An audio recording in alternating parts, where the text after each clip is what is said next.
नमस्ते दोस्तों, मैं हूं आपका दोस्त भगवती प्रसाद पुरोहित एडवोकेट और आज के वीडियो में हम समझने वाले हैं कि धारा 250 के आदेश की अपील कब और कहां होगी। तो देखिए दोस्तों, धारा 250 का केस जो रहता है वह तहसीलदार न्यायालय में या नायब तहसीलदार न्यायालय में चलता है, ठीक है। और 250 का केस फाइनल होने के बाद में चाहे वह आवेदक के पक्ष में हो या अनावेदक के पक्ष में हो, लेकिन कोई ना कोई व्यक्ति जो रहता है, जो उससे व्यथित पक्षकार रहता है, जो उससे असंतुष्ट पक्षकार रहता है, वह अपील प्रस्तुत करता है। तो ऐसी स्थिति में अपील कब प्रस्तुत की जाएगी और कहां पर प्रस्तुत की जाएगी, कितने दिन में प्रस्तुत की जा सकती है, यह सब कुछ आज के वीडियो में हम समझने वाले हैं। तो आपने चैनल को सब्सक्राइब नहीं किया तो चैनल को सब्सक्राइब कर लीजिए, बेल आइकन को प्रेस कर दीजिए और इस वीडियो को फटाफट लाइक कर दीजिए, क्योंकि इस चैनल के माध्यम से आपको मिलती है सरल और आसान भाषा में कानून की नई नई जानकारी। तो आइए वीडियो को शुरू कर लेते हैं। देखिए दोस्तों, हम मान लेते हैं कि यह एक ज़मीन है, ठीक है, और इसका भूमि स्वामी जो है यह आवेदक है। लेकिन क्या है कि इस ज़मीन के किसी भाग पर, ठीक है, किसी भाग पर या इसके संपूर्ण भाग पर इस अनावेदक का कब्जा है। अब क्या होता है कि आवेदक जो है यह तहसीलदार महोदय के समक्ष या नायब तहसीलदार महोदय के समक्ष आवेदन पेश करता है मध्य प्रदेश भू राज्य संहिता की धारा 250 का, ठीक है। 250 का आवेदन पेश होने के बाद में दोनों पक्षों की सुनवाई करने के बाद में उस आवेदन पत्र का निराकरण जो है तहसीलदार महोदय या नायब तहसीलदार महोदय के द्वारा आवेदक के पक्ष में कर दिया जाता है। पहले हम समझेंगे कि आवेदक के पक्ष में कर दिया जाता है, ठीक है। तो ऐसी स्थिति में क्या होगा कि अनावेदक जो है इसको बेदखल करने की कार्रवाई शुरू हो जाएगी। इस जमीन पर से बेदखल करने की, अर्थात इसको हटाने की कार्रवाई शुरू हो जाएगी। जब तहसीलदार महोदय या नायब तहसीलदार महोदय का आदेश जो रहता है वह आदेश होने के बाद में 7 दिवस के बाद इस व्यक्ति को इस जमीन से हटा दिया जाएगा। अब ऐसी स्थिति में यह व्यक्ति जो है यह क्या कर सकता है, तो देखिए ऐसी स्थिति में यह अनावेदक जो है यह क्या कर सकता है कि मध्य प्रदेश भू राज्य संहिता की धारा 44 के तहत प्रथम अपील जो है वह उपखंड अधिकारी महोदय अर्थात एसडीओ महोदय के समक्ष पेश कर सकता है। और वह अपील जो है वह आदेश दिनांक से, तहसीलदार महोदय या नायब तहसीलदार महोदय ने जो आदेश पारित किया है उस आदेश के दिनांक से 45 दिन के भीतर, अर्थात 45 दिन पूर्व होने से पहले उपखंड अधिकारी महोदय अर्थात एसडीओ महोदय के समक्ष इस अनावेदक को पेश करनी होगी, ठीक है। अगर ये 45 दिन के भीतर जो आदेश हुआ है उससे 45 दिन के भीतर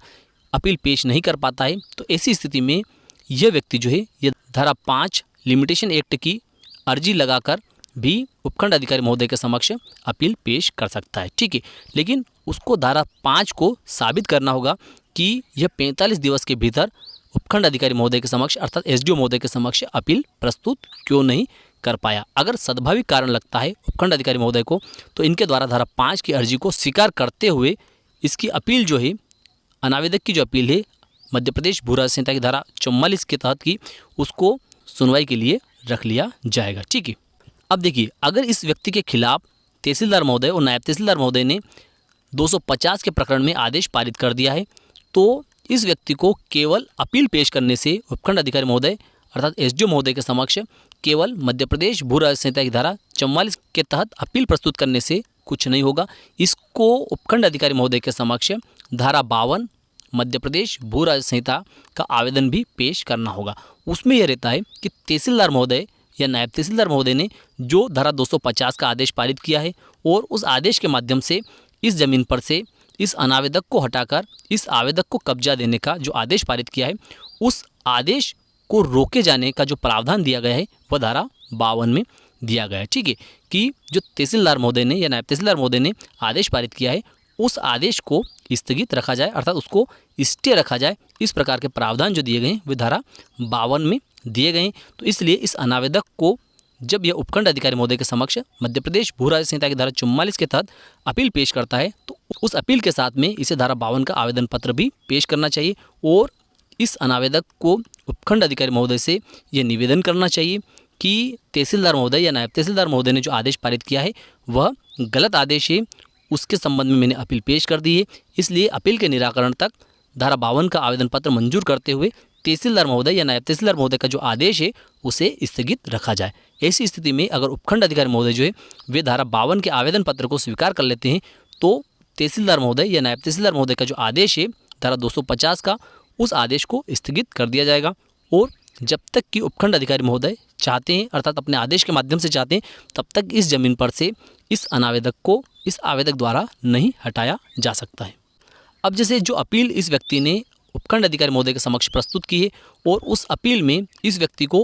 को दोनों को सुनने के बाद में इस अपील का अंतिम फैसला कर दिया जाता है और अंतिम फैसला जो है वह भी इस अनावेदक के विरुद्ध आ जाता है, अर्थात इस पर से इसको हटाने का जो आदेश तहसीलदार महोदय या नायब तहसीलदार महोदय ने दिया था, उस आदेश को उपखंड अधिकारी महोदय द्वारा भी यथावत रख दिया जाता है। तो ऐसी स्थिति में यह व्यक्ति जो है यह द्वितीय अपील जो है मध्य प्रदेश भू राज्य संहिता की धारा 44 के तहत ही आयुक्त महोदय को प्रस्तुत कर सकता है। ठीक है, कहाँ पर आयुक्त महोदय के समक्ष प्रस्तुत कर सकता है, और आयुक्त महोदय के समक्ष भी धारा 52 की एप्लीकेशन पेश कर सकता है, और धारा 52 के तहत